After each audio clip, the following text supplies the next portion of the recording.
itu tadi penampilan istimewa ya pemirsa dari seorang musisi senior sekaligus juga pemain harpa pertama Indonesia. Ada Mbak Usi Peters dan juga Mbak Tari. Terima kasih Mbak Usi dan juga Mbak Tari, penampilannya malam hari ini membuka acara kita malam ini dengan lagu Indonesia Jaya. Malam hari ini pemirsa, saya Herdina Suherdi hadir menjumpai Anda dan kami menyajikan program khusus malam ini. Kita tahu sejumlah peristiwa politik, hukum dan keamanan mewarnai perjalanan panjang negeri ini sepanjang tahun 2021. Apa saja yang menjadi catatan-catatan penting untuk kemudian dijadikan perbaikan untuk menjawab sejumlah tantangan yang akan dihadapi di tahun 2022 mendatang. Malam ini kami hadirkan program khusus Kilas Balik Politik Hukum Keamanan Indonesia Refleksi Akhir Tahun. Dan untuk membahas tema kami malam hari ini tentang politik hukum dan keamanan, kami sudah mengundang sejumlah narasumber dan di studio sudah hadir yaitu Wawan Purwanto, Deputi 7 Badan Intelijen Negara. Langsung saja saya akan mengundang. Silakan Mas Wawan. Ya Mas Wawan nih. Selamat malam Mas Wawan. Malam. Silakan bergabung di sini Mas. Apa kabar Mas? Alhamdulillah. Sehat ya? Alhamdulillah. Tadi sehat. di belakang ikut nyanyi lagu Indonesia Jaya pasti. Betul. Ya? Tentu kita berharap Indonesia selalu jaya. Baik, silakan Mas Wawan. Ya, terima kasih. Ya, pemirsa, dan selain Mas Wawan yang juga sudah hadir di studio bersama kami, juga hadir melalui secara daring ada tenaga ahli utama Kedeputian 5 Kantor Staf Presiden KSP, Theofransus Litai, yang sudah terhubung secara daring, dan juga anggota Komisi 1 DPR RI Saifullah Tamliha. Langsung saja kita juga akan sapa narasumber kita, Pak Theo dan juga Pak Saifullah. Apakah sudah bergabung? Waalaikumsalam. Selamat malam. Baik, selamat malam. Terima kasih Pak Theo dan juga Pak Saifullah sudah berkenan bergabung malam hari ini. Sehat selalu ya Bapak-Bapak ya. Amin. Amin. Ya, amin ya rabbal alamin.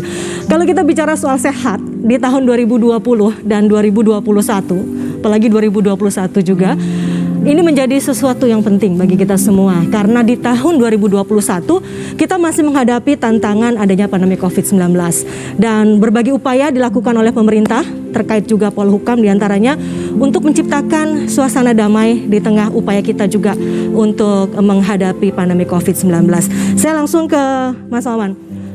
Kalau kita bicara mengenai penanganan pandemi COVID-19, tentu juga tidak lepas dari peran pemerintah, termasuk juga kaitannya dengan Badan Intelijen Negara. Ada catatan-catatan penting Mas Wawan terkait dengan ini? Ya, kami selama ini kita terus berupaya bagaimana supaya pandemi ini cepat berakhir. Dan kami juga bekerja sama dengan berbagai pihak, termasuk juga kerjasama dengan rumah sakit, kemudian laboratorium terkemuka, kemudian university yang memiliki fakultas kedokteran maupun farmasi. Dan itu kerjasama yang terus kita lakukan, termasuk upaya pemberian vaksin bersama TNI Polri dan seluruh KL yang terkait untuk mempercepat proses herd immunity sampai ke pelosok-pelosok. Dan kami juga masuk ke daerah-daerah yang terpencil supaya ini bisa secepatnya mencapai 70% di akhir tahun ini. Mengingat ancaman masih ada ya. Baik. Termasuk Omicron. Baik, nanti kita akan bahas ya ancaman dan tantangan yang dihadapi di tahun 2021 ini, juga nanti dengan narasumber kita yang lainnya. Tapi sebelum itu pemirsa dan juga Mas Wawan, Pak Theo dan juga Pak Saifullah, kita akan simak terlebih dahulu sebuah tayangan yang sudah disiapkan oleh tim redaksi kami berikut ini.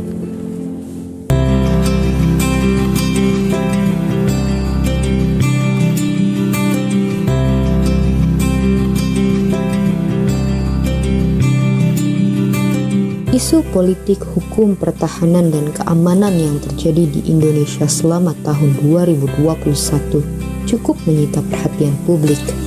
Upaya pemerintah dalam mengendalikan berbagai isu di tahun ini memiliki tantangan tersendiri karena situasi Indonesia yang masih dilanda pandemi COVID-19. Di tahun ini, aparat penegak hukum berhasil menangani berbagai kasus korupsi besar di Indonesia, seperti kasus Jiwasraya, Asabri, dan bantuan likuiditas Bank Indonesia. Presiden Joko Widodo menyebutkan Polri telah melakukan penyidikan sebanyak 1032 kasus perkara korupsi, serta Kejaksaan Agung yang telah melakukan penyidikan sebanyak 1486 perkara korupsi. Meningkatnya capaian pengembalian aset ganti rugi dan peningkatan pendapatan negara bukan pajak Indonesia adalah bukti kerja keras pemerintah dalam menangani kasus korupsi di tanah air. Pemerintah juga terus mengoptimalkan pemberantasan kelompok kriminal bersenjata, kelompok radikal dan terorisme demi terciptanya stabilitas keamanan masyarakat di seluruh wilayah Indonesia. Pendekatan operasi teritorial dilakukan untuk menangani konflik bersenjata di Provinsi Papua dan Papua Barat. Kontak senjata antara aparat dengan Tentara Pembebasan Nasional Papua Barat di beberapa kabupaten seperti Intan Jaya, Puncak, Maibrat, Pegunungan Bintang, Yahukimo adalah peristiwa yang menjadi perhatian khusus selama tahun 2021. Riuh rendah pesta kedaulatan rakyat menjelang pemilu 2024 mulai dirasakan intensitasnya di tahun ini. Seperti dukungan kepada calon presiden dan wakil presiden melalui media sosial, main tebak pasangan, hingga pemasangan ribuan baliho raksasa Capres dan Cawapres 2024 di berbagai pelosok tanah air. Gairah tersebut dinilai akan terus meningkat sejalan dengan semakin dekatnya Pesta Akbar Demokrasi 2024. Fenomena politik yang terjadi di Indonesia selama 2021 merupakan modal pemantapan stabilitas politik. Berbagai upaya telah dilakukan pemerintah secara maksimal demi terwujudnya Indonesia yang bersih, damai, serta aman. Lalu, apa saja tantangan dan upaya yang akan dilakukan pemerintah di bidang Polhukam pada tahun 2022? Kita simak dalam dialog khusus refleksi akhir tahun.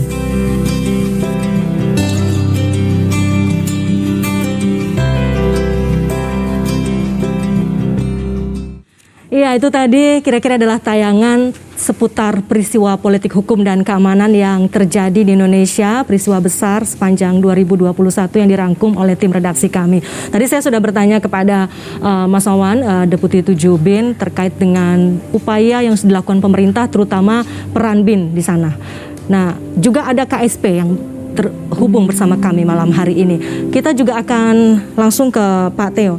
Pak Theo, kalau kita bicara soal peran pemerintah dalam tahun 2021 ini begitu berat gitu ya, karena dihadapi juga dengan pandemi COVID-19, tapi juga ada peristiwa-peristiwa lain yang kemudian juga menjadi tugas dari pemerintah, termasuk juga misalnya soal masalah keamanan.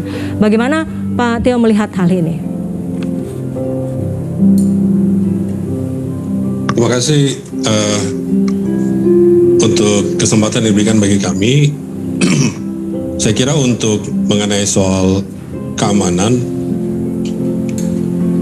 pada saat dilantik pada awal tahun ini, Pak Kapolri, Pak Jenderal Polisi Sigit Listio berkomitmen untuk melaksanakan transformasi Polri agar menjadi organisasi yang presisi atau prediktif, responsibilitas, transparansi, dan berkeadilan. Dan hal itu kemudian dituangkan dalam berbagai program prioritas. Kemudian saya kira ini merupakan bentuk dari kesiapan Polri untuk melakukan pembenahan untuk bisa lebih adaptif, responsif, dan melayani masyarakat. Nah, memang kita melihat bahwa ada beberapa insiden yang terkait dengan gangguan keamanan atau berbagai persepsi yang berbeda terkait situasi keamanan nasional. Namun kalau kita lihat dari data statistik yang ada dari Badan Pusat Statistik menunjukkan bahwa penurunan angka kejahatan nasional itu berlangsung secara konsisten sejak 2014. Kemudian di sisi lain dalam menghadirkan Kamtibmas, salah satu hal juga yang menurut kami baik untuk kita berikan apresiasi adalah bahwa Polri juga bertindak baik keluar maupun ke dalam. Nah, tantangan yang dihadapi tentu kita berhadapan dengan situasi seperti adanya aksi terorisme yang terjadi maupun separatisme yang dihadapi. Nah, tentunya pendekatan-pendekatan yang dilakukan sampai dengan saat ini adalah berusaha untuk masalah-masalah keamanan ini dapat ditangani dan diatasi dengan baik. Sementara itu, masyarakat di mana lokasi-lokasi gangguan keamanan itu terjadi diberikan dukungan secara kesejahteraan. Jadi dua hal ini merupakan sesuatu yang berjalan secara simultan atau berkesinambungan. Nah, kemudian kita lihat bahwa kalau kita lihat pada visi Indonesia 2045 itu kan diharapkan tercapai keamanan insani yang bermartabat. Nah, di dalam ini dikatakan bahwa aman dan damai hidup di Indonesia sebagai insan yang beradab berdasarkan semangat saling menghargai. Kemudian kita bisa melihat arahan Bapak Presiden itu agar kita jangan lengah sedikit pun dalam menjaga keamanan, ya, khususnya pesan kepada Polri pada ulang tahun, kemudian menjaga keamanan, ketertiban masyarakat dan penegakan hukum. Nah, saya kira ini akan menjadi perhatian dan fokus daripada lembaga-lembaga penegak hukum, khususnya aparat keamanan. Baik. Nah, kita memang adalah negara Pancasila, negara demokrasi yang menjunjung tinggi hak asasi manusia pada saat yang sama. Saya kira demikian, Mbak, yang dapat kami tambahkan. Baik, saya ke Pak Saifullah sekarang. Pak, kalau kita lihat ini tentu saja sepanjang tahun 2021 ada banyak upaya yang dilakukan. Dan DPR sebagai yang mempunyai fungsi pengawasan dan juga punya banyak harapan tentu saja mewakili masyarakat. Bagaimana Komisi 1 DPR melihat capaian yang sudah dilakukan oleh pemerintah, Pak Saifullah, di tahun 2021 ini? Kalau kita kilas balik politik, kemudian bidang hukum dan keamanan, saya ingin menyoroti masalah dinamika politik tahun 2021. Yang pertama adalah ramainya isu tentang amandemen kelima Undang-Undang Dasar 45 tentang masa jabatan presiden. Sebagian ada yang mengusulkan menjadi 3 kali dari 2 kali yang berlaku selama pasca reformasi. Nah, ini sangat menarik perhatian dan itu kemudian ditutup dengan baik oleh istana presiden. Presiden tidak berminat untuk menjadikan amandemen itu menjadi 3 kali berturut-turut. Kemudian isu itu padam dengan sendirinya dan tetap mungkin akan menjadi isu kembali pada tahun 2022 sampai dengan 2023. Kemudian isu politik yang kedua adalah tentang isu presiden ini, tentang bakal calon presiden yang mulai bermunculan dari munculnya kembali calon presiden Prabowo Subianto, Menteri Pertahanan yang juga Ketua Umum Partai Gerindra. Kemudian ada Ibu Puan Maharani, Ketua DPR, yang juga Wakil Ketua Umum PDI Perjuangan. Kemudian yang ketiga Anies Baswedan, Gubernur DKI Jakarta. Kemudian Ridwan Kamil, Gubernur Jawa Barat. Kemudian yang menarik tentu saja Gubernur Jawa Tengah, teman kami Ganjar Pranowo, serta calon presiden yang muncul juga Khofifah Indar Parawansa, Gubernur Jawa Timur. Kemudian isu politik yang ketiga adalah dinamika calon Panglima TNI, kemudian Kepala Staf Angkatan Darat. Ini merupakan isu yang sangat lama bergulir sampai dengan kemudian ditutup oleh pernyataan dari Ketua DPR bahwa Presiden telah mengusulkan Jenderal TNI Andika Perkasa, Kepala Staf Angkatan Darat menjadi calon Panglima TNI. Kemudian di bidang hukum, dinamika hukum yang terjadi adalah tentang eksistensi Komisi Pemberantasan Korupsi atau KPK yang dipimpin oleh Komisaris Jenderal Komjen Polri Firly, Ketua KPK, dengan segala dinamikanya, termasuk banyaknya masih pelaku-pelaku korupsi yang kemudian melakukan operasi tangkap tangan. Kemudian di samping itu adanya tawaran dari Kapolri kepada bekas mantan penyidik KPK yang tidak lulus dalam wawasan kebangsaan menjadi ASN di jajaran Kepolisian Republik Indonesia. Jadi isu hukum ini kita harapkan betul-betul menjadi efektif pada tahun-tahun mendatang dalam penegakan hukum, terutama terhadap tindak pidana korupsi. Kemudian yang ketiga, yang terakhir adalah isu tentang keamanan. Isu tentang keamanan itu eskalasinya meningkat seiring dengan pelabelan terhadap kelompok kriminal bersenjata di Papua menjadi sebuah organisasi terorisme yang ada di Indonesia. Dan itu juga wajar karena Inggris juga, Irlandia juga malah mencap organisasi tertentu sebagai terorisme. Baik. Kemudian Turki juga begitu, dan Indonesia juga punya isu tersendiri tentang terorisme di dalam negeri. Baik, Pak Saifullah, ada banyak tentu catatan yang sudah dirangkum oleh Pak Saifullah tadi, dan ada beberapa poin yang juga kita sudah catat di sini. Dan terakhir tadi misalnya soal bagaimana penanganan KKB di Papua.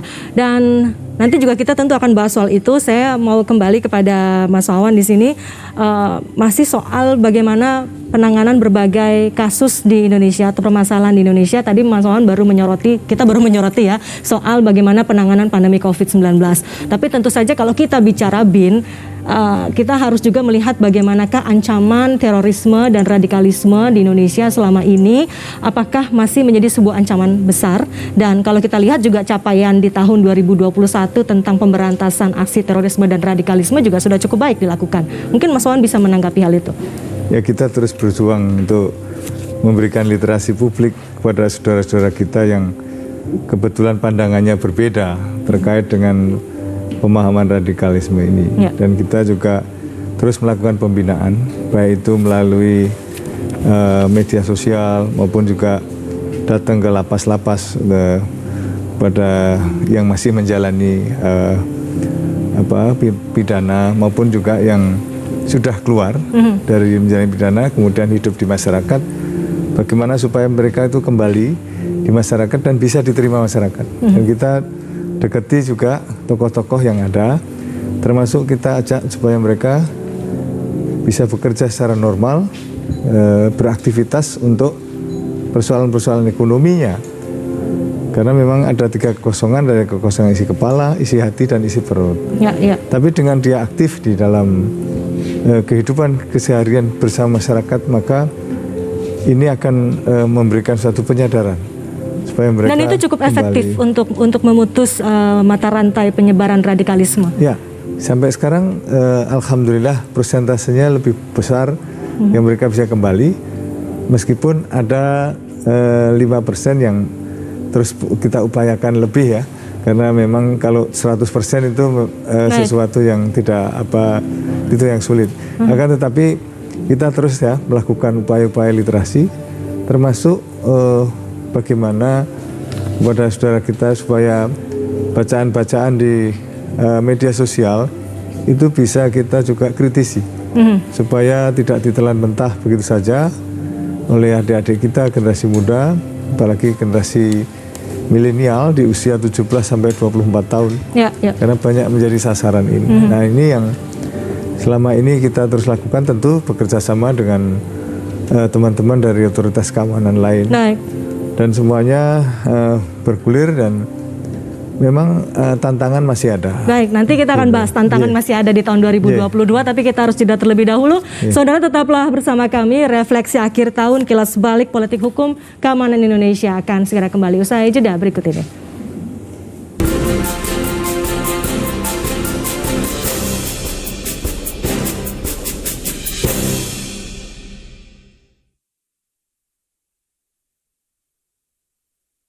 Sebuah kepercayaan dan kehormatan bagi Indonesia menerima presidensi G20. Indonesia berupaya keras untuk menghasilkan inisiatif konkret untuk mendorong pemulihan situasi global. Recover together, recover stronger. Presidensi G20 mendatang merupakan amanat bangsa kita, sekaligus kepercayaan internasional yang harus kita jalankan secara bersama-sama. Lagu kenangan dari masa ke masa hadir mengobati kerinduan Anda. Musik Indonesia, Tembang Emas, setiap Senin pukul 21.30 waktu Indonesia Barat.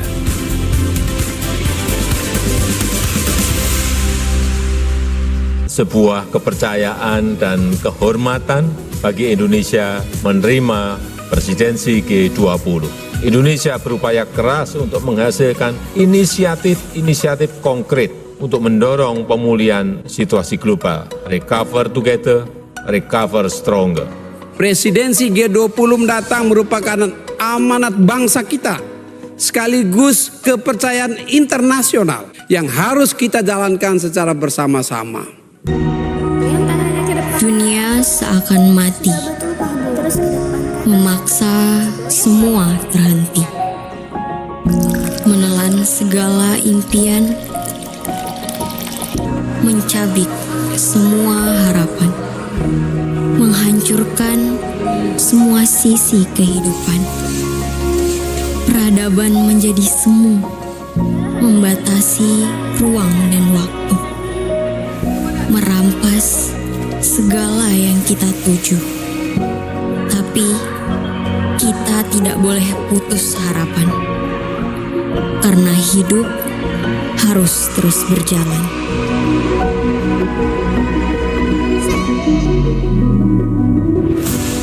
Investasi baru mulai muncul yang akan menggerakkan ekonomi masyarakat dan industri masa depan.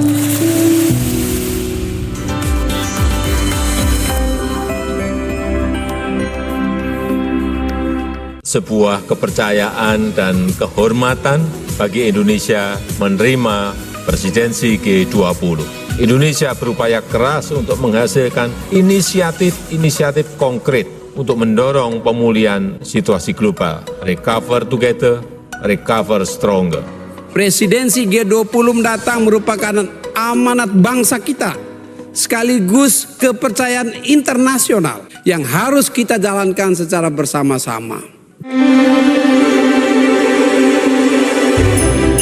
Hai, saya Once Michael. Saya ingin mengucapkan selamat Natal dan Tahun Baru. Dan semoga Natal tahun ini bisa kita rayakan dengan penuh kedamaian, kebersamaan di dalam keluarga. Kita merayakan firman yang menjadi manusia.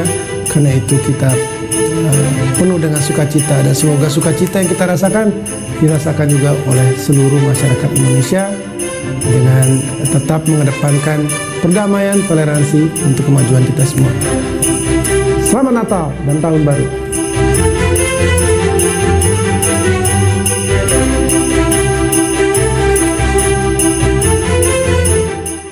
Sebuah kepercayaan dan kehormatan bagi Indonesia menerima presidensi G20. Indonesia berupaya keras untuk menghasilkan inisiatif-inisiatif konkret untuk mendorong pemulihan situasi global. Recover together, recover stronger. Presidensi G20 mendatang merupakan amanat bangsa kita, sekaligus kepercayaan internasional yang harus kita jalankan secara bersama-sama.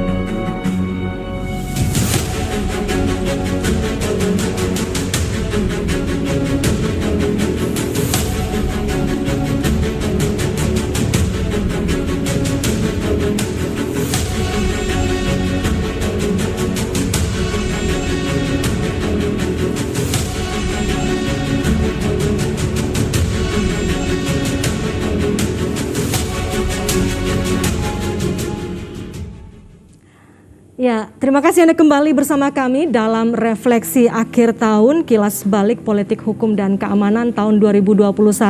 Tadi baru saja Anda saksikan adalah infografis mengenai menangkal potensi aksi teror. Saya kembali bersama Pak Wawan dari Deputi 7 Badan Intelijen Negara.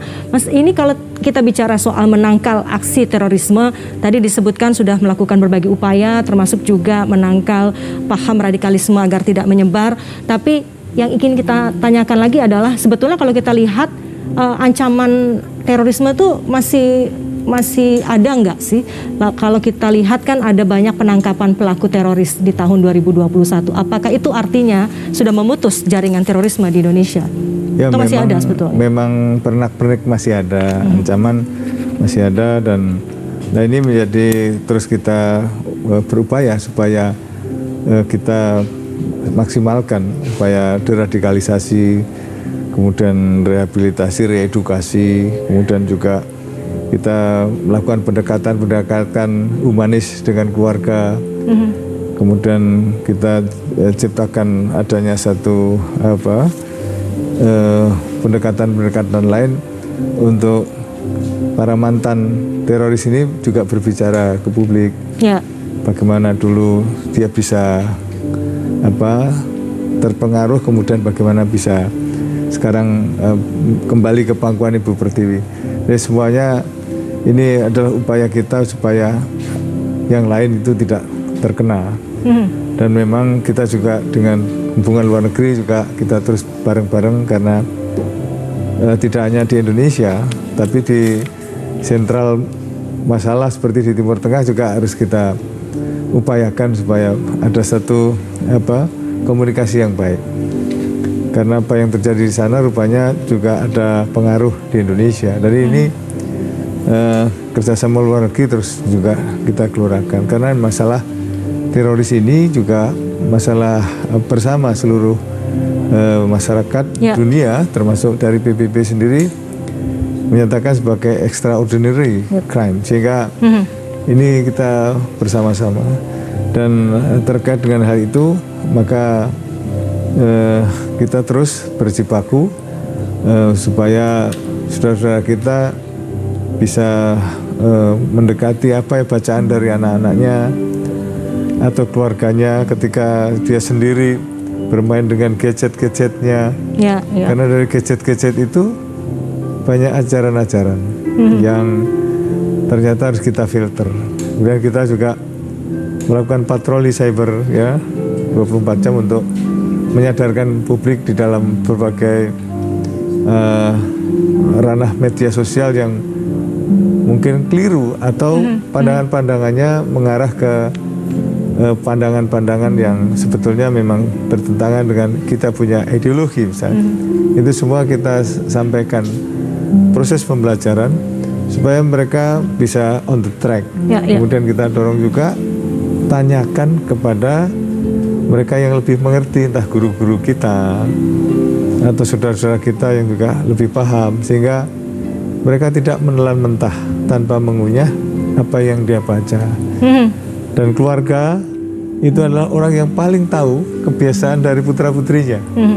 Dari situlah yang kita dorong supaya kalau ada perubahan-perubahan yang aneh dari putra-putrinya atau keluarga yang lain, maka segera didekati. Jadi butuh peran bersama ya, Betul. termasuk juga dari dalam Semesta. keluarga sendiri. Betul. Saya sekarang ke Pak Theo dulu. Pak Theo, kalau kita bicara soal, tadi disinggung juga oleh Pak Saifullah mengenai penanganan kelompok kriminal bersenjata di Papua dan juga kisruh atau konflik di Papua. Bagaimana sejauh ini pemerintah sudah melakukan upaya penanganan KKB di sana?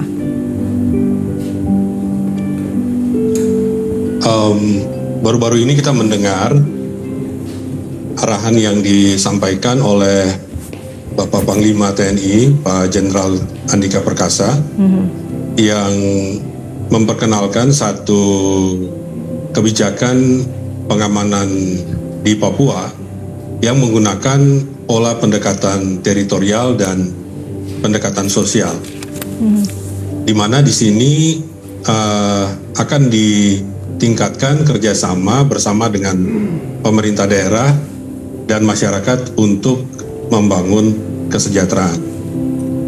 Nah, ini selaras dengan arahan Bapak Presiden sebenarnya terkait kebijakan untuk percepatan pembangunan kesejahteraan di Provinsi Papua dan Provinsi Papua Barat melalui instruksi Presiden nomor 9 tahun 2020 yang digunakan sebagai ujung tombak dari kerja-kerja pemerintah pusat dan pemerintah daerah dalam membangun tanah Papua ini.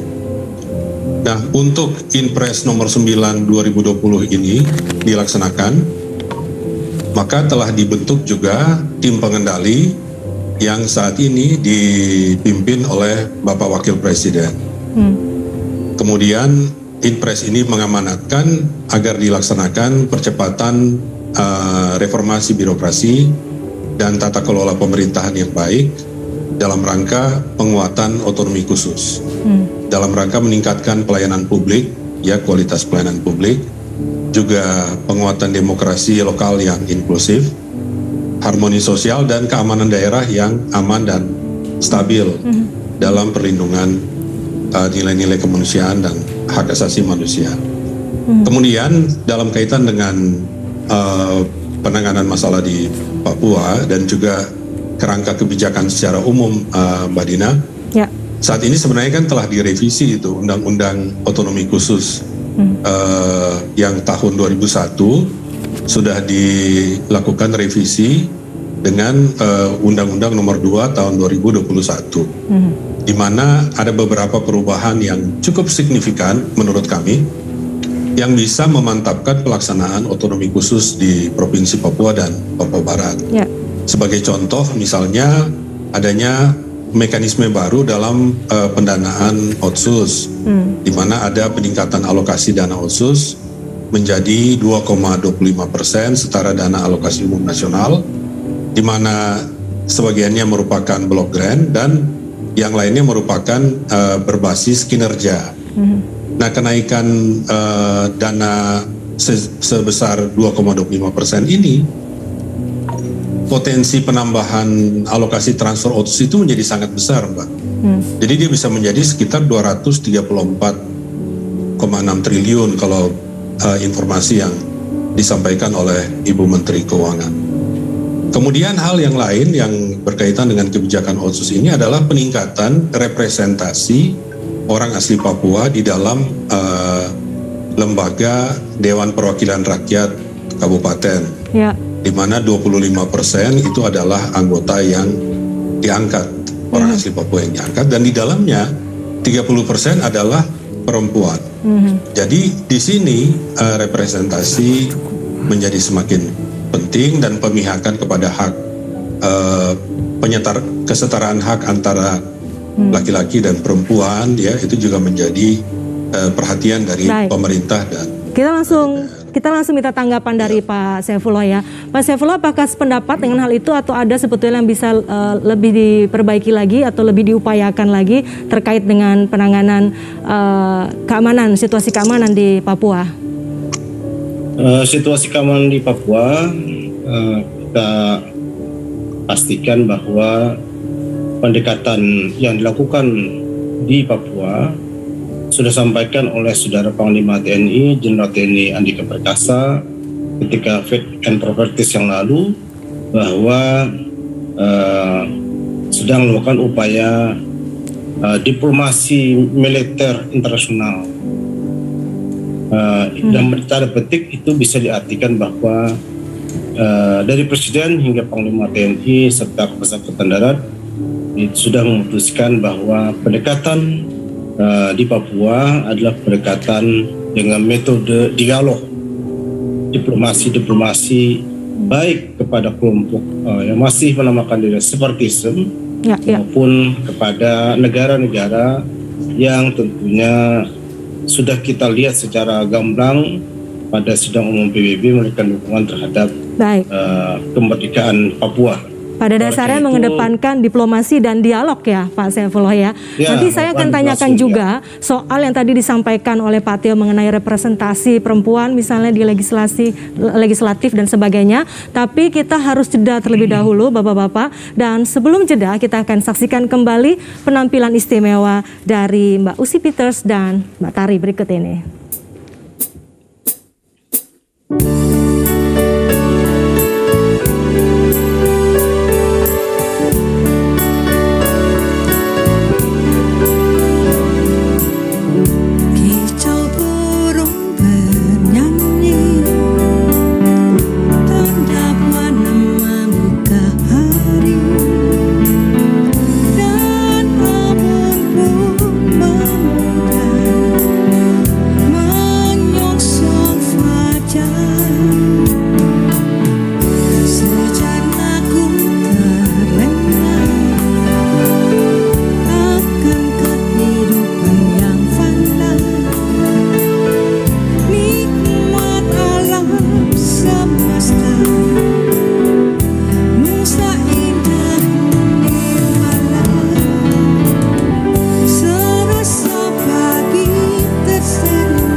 Kepercayaan dan kehormatan bagi Indonesia menerima presidensi G20.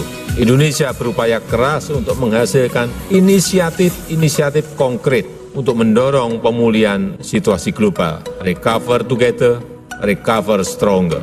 Presidensi G20 mendatang merupakan amanat bangsa kita, sekaligus kepercayaan internasional yang harus kita jalankan secara bersama-sama.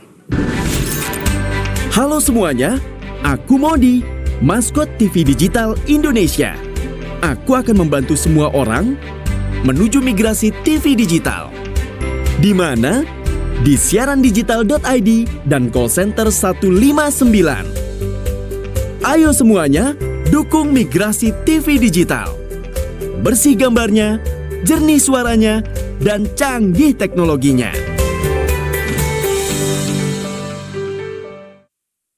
Sebuah kepercayaan dan kehormatan bagi Indonesia menerima presidensi G20.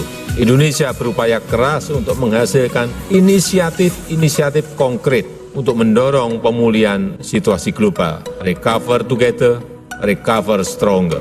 Presidensi G20 mendatang merupakan amanat bangsa kita, sekaligus kepercayaan internasional yang harus kita jalankan secara bersama-sama. Sejumlah peristiwa mewarnai perjalanan panjang kehidupan bangsa Indonesia sepanjang 2021. Rangkuman kejadian sepanjang tahun kami hadirkan dalam Kaleidoskop 2021. 26 sampai 30 Desember 2021, pukul 20.30 waktu Indonesia Barat.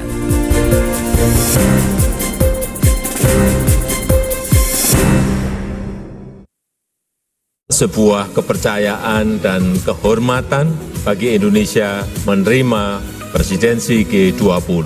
Indonesia berupaya keras untuk menghasilkan inisiatif-inisiatif konkret untuk mendorong pemulihan situasi global. Recover together, recover stronger. Presidensi G20 mendatang merupakan amanat bangsa kita, sekaligus kepercayaan internasional yang harus kita jalankan secara bersama-sama. Kamu tahu tugas kamu apa, Sule? Saya Sketsa komedi terbaru siap menemani Anda.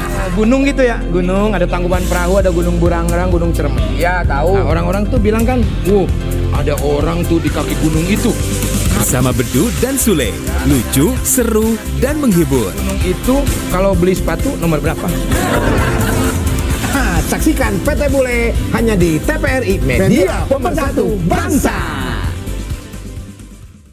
Sebuah kepercayaan dan kehormatan bagi Indonesia menerima presidensi G20.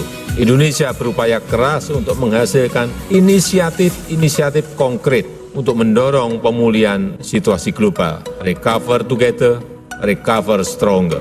Presidensi G20 mendatang merupakan amanat bangsa kita, sekaligus kepercayaan internasional yang harus kita jalankan secara bersama-sama.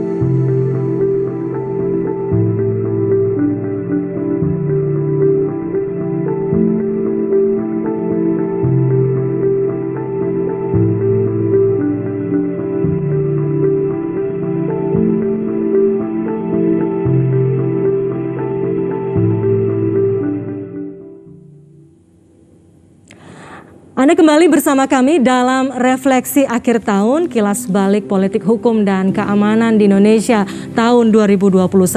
Dan tadi Anda baru saja saksikan adalah infografis mengenai penanganan kasus korupsi selama tahun 2021. Ada sejumlah upaya yang dilakukan penegak hukum terkait dengan penanganan kasus korupsi dan juga penegakan hukum perkara lainnya di Indonesia. Dan berikut kita akan saksikan bersama apa sebetulnya harapan masyarakat terhadap penegakan hukum di tanah air.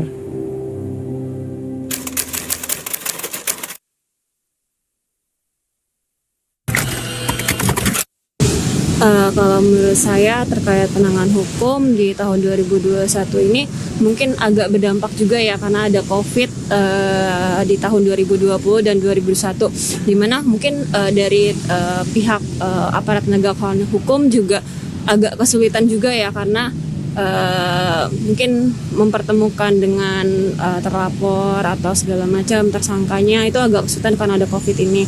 Tapi mungkin ada sedikit perbaikan karena mungkin sudah ada vaksin dan segala macam. Harapan kita sih penegakan hukum lebih bisa memberikan kepastian hukum juga kepada masyarakat. Cepat tanggap gitu loh. Jadi kalau misalnya ada suatu kasus langsung diterima dan diproses untuk hukumnya di tahun 2021. Tapi untuk selama ini, sejauh ini, hukum di Indonesia sangat baik. cuman harus lebih tingkatkan lagi kebaikannya gitu. Menurut saya penegakan hukum di Indonesia masih kurang tegas, masih kurang baik dalam menjalankan hukum yang ada di negara kita ini.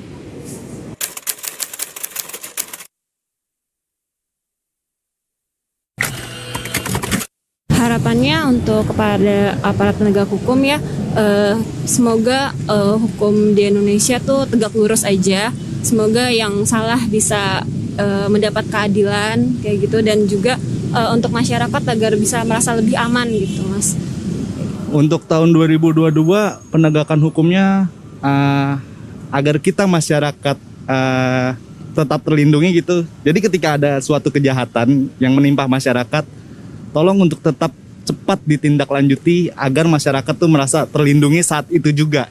Harapan saya untuk negara Indonesia ini semoga penegak hukum semakin tegas dalam menjalankan hukumnya. Buat orang-orang yang terdakwa, orang-orang yang benar-benar bersalah, semoga dihukum sesuai hukuman yang berlaku. Iya, itu tadi kira-kira harapan masyarakat Indonesia terhadap penegakan hukum di Indonesia, agar penegakan hukum tegak lurus saja begitu ya. Saya langsung ke Pak Saifullah. Pak Saifullah masih bergabung bersama kami? Iya. Pak, mungkin meskipun memang Komisi 1 DPR barangkali memang tidak membawahi soal penegakan hukum, tapi mungkin Pak Saifullah bisa menanggapi soal bagaimana komitmen pemerintah terkait dengan penegakan hukum di Indonesia. Saya pikir bahwa pemerintah telah berupaya maksimal untuk melakukan penegakan hukum. Penegakan hukum yang ada saat ini sudah juga direspon dengan baik oleh TNI. Dan kita bisa melihat bagaimana Panglima TNI yang sebelum kasat memberikan hukuman-hukuman terhadap internal TNI yang melakukan tindak pidana dan sebagian besar langsung dipecat. Baik, termasuk yang kasus terakhir ya Pak Saifullah ya, karena Anda menyinggung barusan termasuk yang pelaku tabrak lari itu ya. Itu yang menabrak tabrak lari, ya bukan tabrak lari itu yang menjadi masalah. Yang jadi masalah itu kan membuangnya, membuang ke sungai itu yang menjadi problem. Itu kan menghilangkan nyawa orang lain.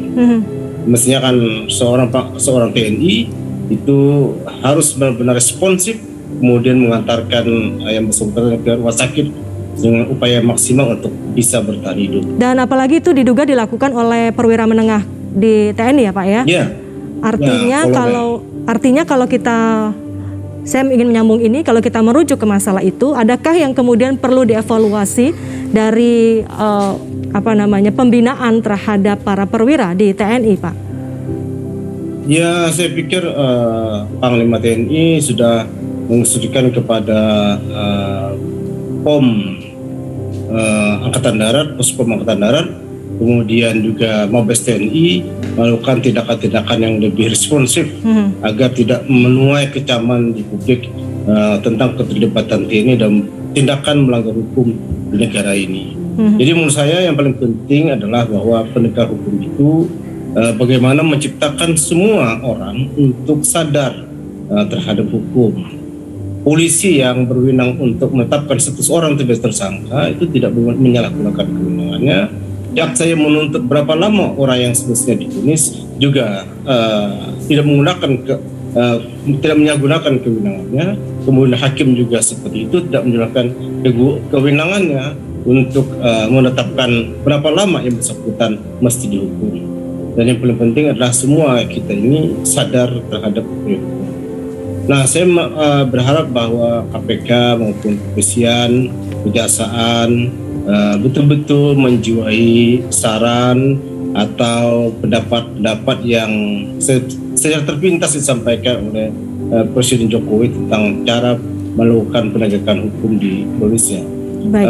Yang paling penting penegakan hukum adalah bagaimana agar dalam kasus korupsi ini KPK dan institusi-institusi hukum lainnya bisa membuat masukan kepada DPR maupun kepada Presiden atau kepada pemerintah bagaimana caranya agar tidak ada celah bagi siapapun untuk menyalahgunakan kewenangan yang dimilikinya. Terakhir, saya menyampaikan apresiasi kepada Badan Intelijen Negara terutama Bapak Jenderal TNI, Polisi, Budi Gunawan, yang telah ikut serta turun tangan langsung melakukan upaya keamanan dengan cara melakukan vaksinisasi. Sadar atau tidak sadar bahwa seluruh dunia sekarang sedang melakukan perang biologi yang tidak bisa kita lihat secara kasat mata. Oleh karena itu, intelijen sangat tepat untuk melakukan upaya-upaya untuk bagaimana virus-virus serangan biologi ini tidak sampai melumpuhkan sebuah negara, terutama negara Kesatuan Republik Indonesia.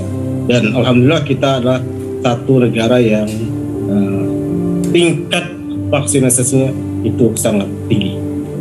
Ya, baik.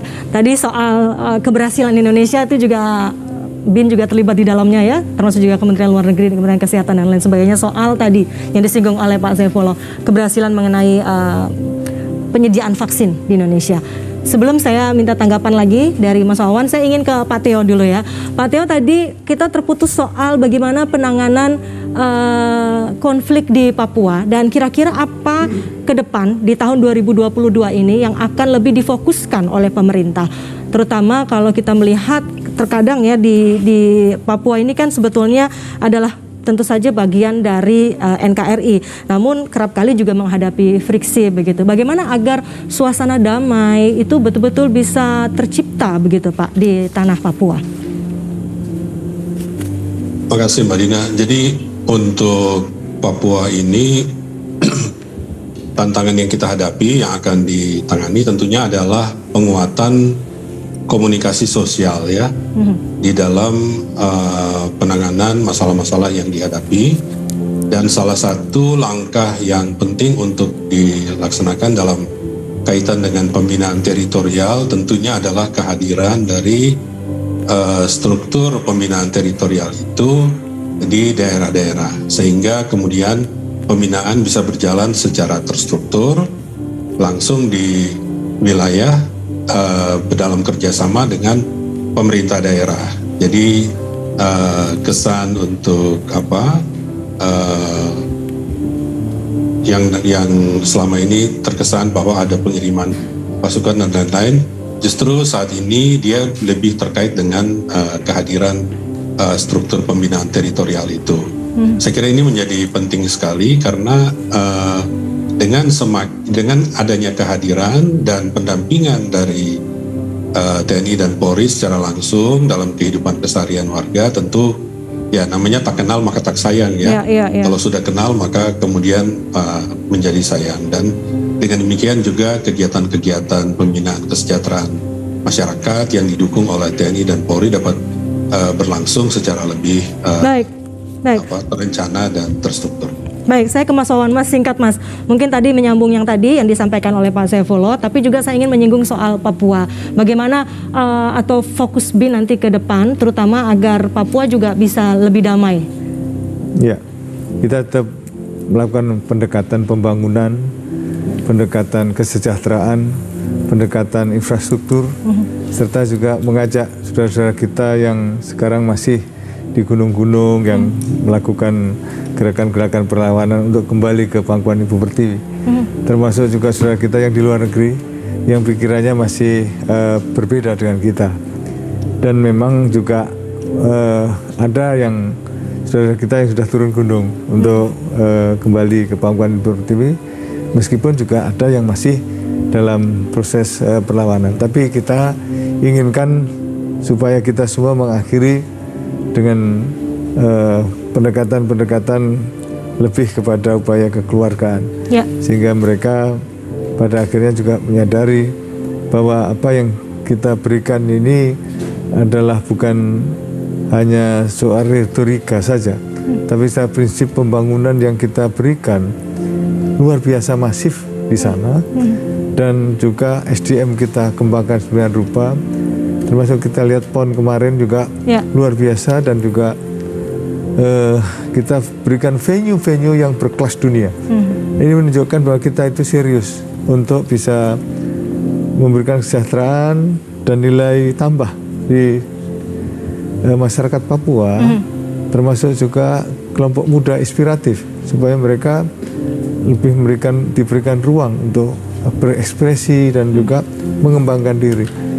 Kemudian memberikan kesempatan pada kaum muda untuk terlibat secara lebih luas di BUMN ataupun juga di pegawai pemerintah, serta juga memberikan kesempatan seluas-luasnya untuk sekolah. Membuka kesempatan seluas-luasnya itu kuncinya kepada putra-putra Papua. Jadi begitu, kita tidak sekedar retorika atau basa-basi. Tapi sudah nyata dilakukan dan itu banyak ya. Banyak sekali.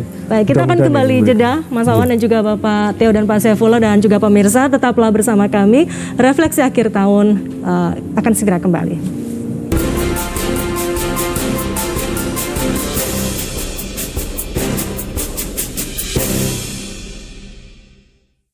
Sebuah kepercayaan dan kehormatan bagi Indonesia menerima presidensi G20. Indonesia berupaya keras untuk menghasilkan inisiatif konkret untuk mendorong pemulihan situasi global. Recover together, recover stronger.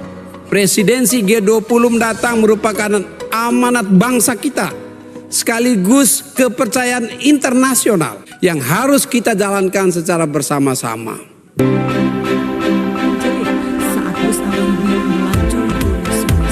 Awali hari Anda dengan informasi penting dan aktual, sehingga ekonomi tahap demi tahap ke arah normal. Berimbang, akurat, dan terpercaya. Bersama Klik Indonesia Pagi, setiap hari pukul 6 waktu Indonesia Barat.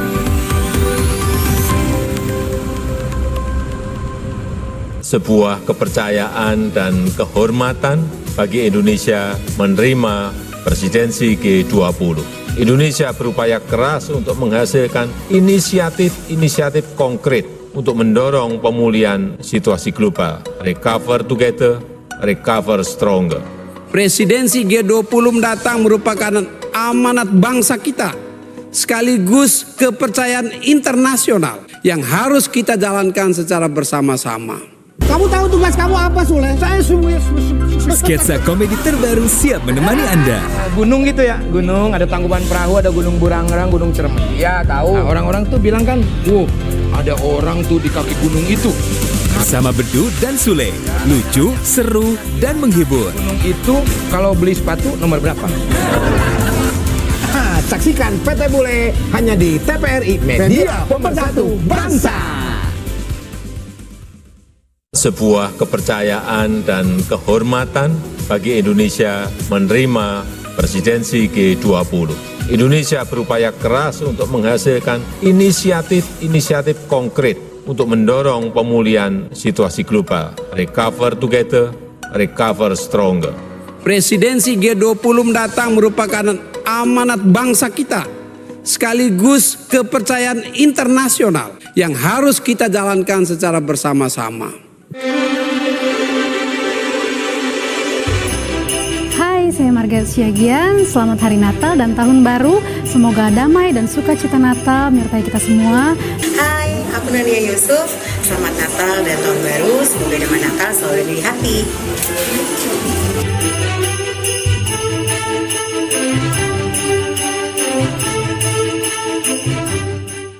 Sebuah kepercayaan dan kehormatan bagi Indonesia menerima presidensi G20. Indonesia berupaya keras untuk menghasilkan inisiatif konkret untuk mendorong pemulihan situasi global. Recover together, recover stronger.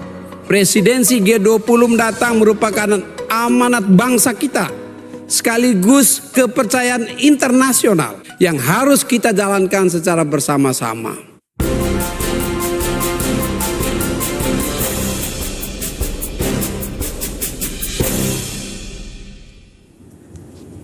Terima kasih pemirsa, Anda masih bersama kami dalam refleksi akhir tahun, kilas balik politik hukum dan keamanan tahun 2021, dan kita masuk di segmen terakhir. Untuk itu saya langsung saja ke para narasumber kita untuk menyampaikan closing statement atau pernyataan penutup terkait dengan apa saja harapan dan juga fokus yang akan bisa dilakukan terutama dari pemerintah di tahun 2022 dalam kebijakan politik hukum dan keamanannya. Saya ke Pak Saifullah dulu kalau begitu. Pak Saifullah, di tahun 2022 2022 apa kira-kira yang harus dikedepankan sebagai masukan dari DPR untuk pemerintah? Saya sih tidak ingin mengedepankan, tapi saya yakin isu yang akan mengedepan pada tahun 2022 yang akan datang adalah soal calon presiden dan wakil presiden serta pemilihan umum legislatif yang akan terus-menerus menjadi isu-isu bidang politik. Kemudian peran KPK, dan kita tunggu apa yang akan dilakukan oleh ex penyidik KPK yang menjadi ASN di Kepolisian Republik Indonesia, dan juga isu keamanan di Papua. Isu keamanan pertahanan Papua tentunya kita harapkan tidak melebihi isu-isu yang terjadi pada tahun 2021 ini. Yang penting adalah kita berharap bahwa setinggi apapun eskalasi politik, keamanan, dan hukum di Indonesia, kita berharap akan tetap sejuk, damai, dan membuat negara kesatuan Republik Indonesia semakin kokoh, semakin jaya, dan dapat diperhitungkan oleh berbagai negara di seluruh dunia. Betul, apalagi itu yang mungkin. Ya, betul Pak. Apalagi di tahun depan kita akan menghadapi agenda luar biasa ini ya, Mas Wawan dan juga Pak Theo. Ada presidensi G20 yang tentu menjadi kehormatan bagi Indonesia. Pak Theo, silakan terakhir apa yang akan menjadi fokus pemerintah ke depan, terutama di tahun 2022 soal penanganan keamanan di Papua dan juga mungkin masalah lainnya. Iya Mbak Dina, stabilitas Polhukam ini kan menciptakan kepastian dan kondusivitas ya, yang menjadi syarat bagi pertumbuhan bangsa kita. Salah satu agenda mendesak yang saat ini masih terus kita tangani, yaitu penanganan pandemi COVID ya, yang sebelumnya merupakan isu kesehatan, eskalasi menjadi isu ekonomi, bahkan kemudian potensi untuk jadi isu Polhukam. Namun dengan kerjasama berbagai pihak, para pemangku kepentingan, kita sudah sukses menangani isu kesehatan dan ekonominya dan tidak terjadi eskalasi di bidang Polhukam. Kemudian dalam menyambut tahun yang baru, tahun 2022, tentunya pemerintah akan terus bekerja mewujudkan stabilitas Polhukam, menghadirkan rasa keamanan dan keadilan bagi segenap bangsa, termasuk juga memulihkan bangsa kita dari efek ganda kesehatan dan ekonomi akibat pandemi COVID. Karena itu kita perlu untuk meningkatkan kerjasama secara lintas sektor. Tahun 2022 tadi telah disampaikan oleh Mbak Dina bahwa merupakan tahun presidensi G20. Kemudian tahun 2023 menjadi tahun presidensi ASEAN bagi Indonesia. Oleh karena itu, stabilitas Polhukam tentunya menjadi sangat penting karena kita sebagai bangsa perlu bersatu padu menampilkan wajah terbaik kita kepada kawasan dan kepada seluruh dunia.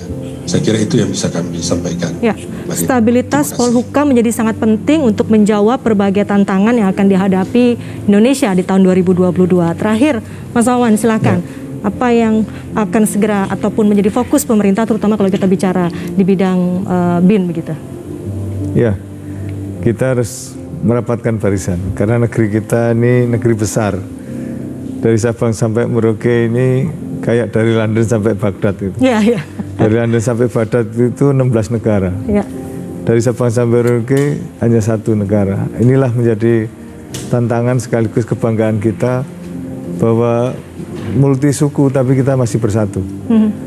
Dan ke depan tentu kita harus makin mempertajam dari sisi kemampuan SDM, penguasaan teknologi, kedisiplinan nasional, ketaatan, serta juga kalau tantangan COVID masih ada, ya kita tetap prokes tetap kita jaga, meskipun kita sudah divaksin. Ya. Karena sekarang banyak yang mutasi baru, dan inilah menjadi kewajiban kita untuk selalu mengingatkan bersama publik. Tapi saya yakin dengan kebersamaan ini kita akan menjadi bertengger menjadi negara-negara yang patut diteladani di dunia. Dan kalau kita sekarang dapat penghargaan presidensi G20, ini menjadi pertanda bahwa kita akan menjadi negara maju yang akan disegani oleh kawan maupun lawan. Amin. Insya Allah ke depan lebih baik. Ya, butuh sinergi dan kerjasama bersama ya, agar kita menjadi semakin kokoh dan semakin kuat. Mungkin seperti yang disampaikan Presiden Jokowi, recover together, recover stronger, begitu ya. Betul. Baik, Mas Wawan, terima kasih. Wawan Purwanto, Deputi 7 Badan Intelijen Negara, dan juga bergabung secara daring tadi ada Pak Theo Fransus Litai, tenaga ahli utama Kedeputian 5 Kantor Staf Presiden, dan juga Saifullah Tamliha, anggota Komisi 1 DPR RI. Terima kasih Bapak-Bapak sekalian sudah berkenan bergabung dan berbincang bersama kami malam hari ini di TVRI. Sekali lagi terima kasih dan salam sehat selalu. Dan saudara, ini menjadi akhir dari perjumpaan kita malam hari ini dalam program khusus Refleksi Akhir Tahun Kilas Balik Politik Hukum Keamanan Indonesia tahun 2021. Atas nama kerabat kerja yang bertugas, saya Herdina Suherdi pamit undur diri. Terima kasih, selamat malam, sampai jumpa dan sehat selalu untuk Anda. Kita ikuti lagi penampilan dari Usi Peters berikut ini.